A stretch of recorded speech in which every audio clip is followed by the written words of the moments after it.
Alors, bienvenue. Aujourd'hui, on va décortiquer ensemble une question essentielle. Comment on fait pour bâtir un environnement de travail qui soit vraiment plus sûr? Pour ça, on va s'appuyer sur les grands principes de la réglementation française. Et comme on va le voir, c'est bien plus qu'une simple liste de règles à cocher, c'est une véritable démarche structurée. C'est la question de départ, n'est-ce pas? Qu'est-ce que ça implique, au fond? La réponse, en fait, elle n'est pas seulement dans la conformité à des lois. Elle est surtout dans une approche qui se veut proactive, méthodique. Et c'est cette approche qu'on va explorer. Exactement, c'est ça l'idée centrale. La sécurité au travail, il faut la voir comme une culture d'entreprise, comme un processus continu. Ce n'est pas un objectif qu'on atteint une fois pour toutes, mais un système qui doit vivre et respirer au quotidien au cœur de l'organisation. Allez, voici notre feuille de route pour aujourd'hui. On va suivre ces 5 étapes clés, dans l'ordre, pour bien comprendre comment on passe de la théorie à la pratique. C'est parti! Bon, on commence par la base, les fondations. Avant de se lancer dans l'action, il faut absolument comprendre la philosophie et bien sûr les exigences légales qui encadrent toute la démarche de prévention en France. En fait, tout ce système, il repose sur 3 piliers, 3 valeurs fondamentales. D'abord, la personne est au centre de tout. Ensuite, la transparence, pour que tout soit clair et que la confiance puisse s'installer. Et enfin, le dialogue social, pour s'assurer que tout le monde est sur la même longueur d'onde. Retenez bien ce chiffre 9. Il est vraiment au cœur de toute la stratégie de prévention française. C'est le squelette, le cadre sur lequel tout le reste va venir se construire. Et les voilà, ces fameux 9 principes généraux, tout droit sortis du Code du travail. Ce qui est crucial de comprendre ici, c'est qu'il y a une hiérarchie.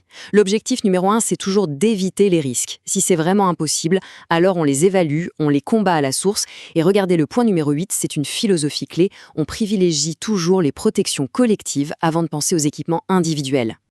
Bon, on a vu la théorie. Maintenant, passons à la pratique. Comment est-ce qu'on applique ces grands principes?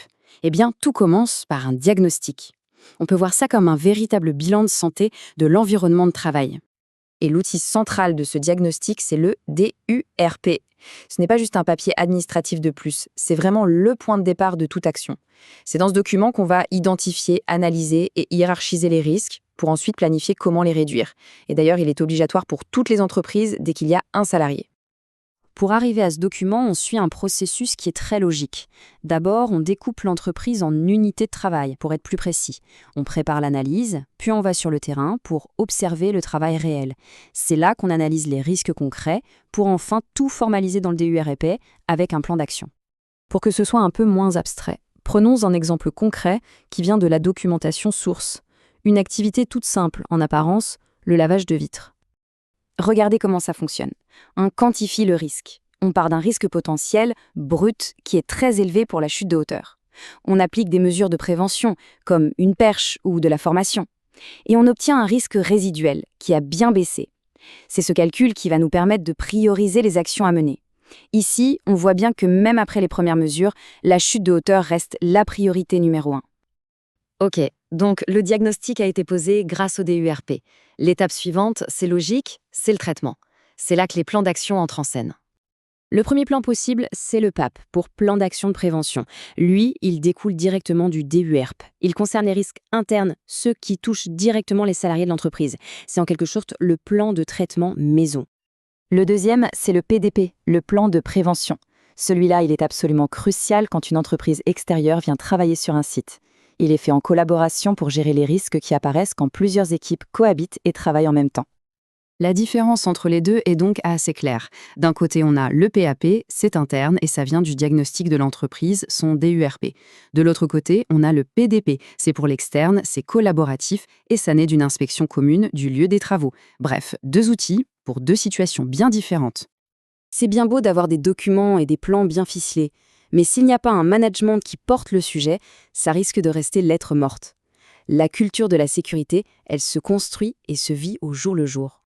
Voilà des exemples d'actions très concrètes pour un manager. Il ne s'agit pas juste de donner des ordres, mais plutôt de coacher, écouter activement, impliquer les équipes dans les analyses, discuter des changements avant de les imposer, vérifier le matériel.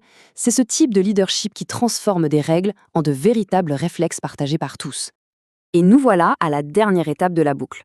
On a agi, mais est-ce que ça marche? Est-ce que toutes ces actions portent leurs fruits? Pour le savoir, il n'y a pas de secret. Il faut mesurer. Un indicateur de santé et sécurité au travail, ou SST, c'est une donnée, un chiffre, qui va permettre de suivre une tendance. Et attention, l'idée, ce n'est pas juste de compter les accidents. C'est de comprendre si la démarche de prévention dans son ensemble est efficace ou non. Parmi les indicateurs les plus classiques, on retrouve souvent cela. Le taux de fréquence, qui mesure si les accidents sont récurrents. Le taux de gravité, qui mesure leur impact. En combinant ces chiffres, on obtient une photo assez objective de la situation et surtout, on peut voir si elle s'améliore avec le temps. Cette équation, elle résume finalement toute la philosophie de la démarche. Un management de qualité va amener des prestations de qualité qui, à leur tour, vont améliorer la qualité de vie au travail. C'est un véritable cercle vertueux où tout est interconnecté. Et pour finir, une petite question pour la route. Si on appliquait cette méthode à un environnement de travail qu'on connaît bien, quel serait le premier risque qui nous viendrait en tête? Celui qui mériterait vraiment qu'on s'y attarde pour bâtir un plan d'action. Finalement, la prévention, ça commence souvent par ça, une simple observation.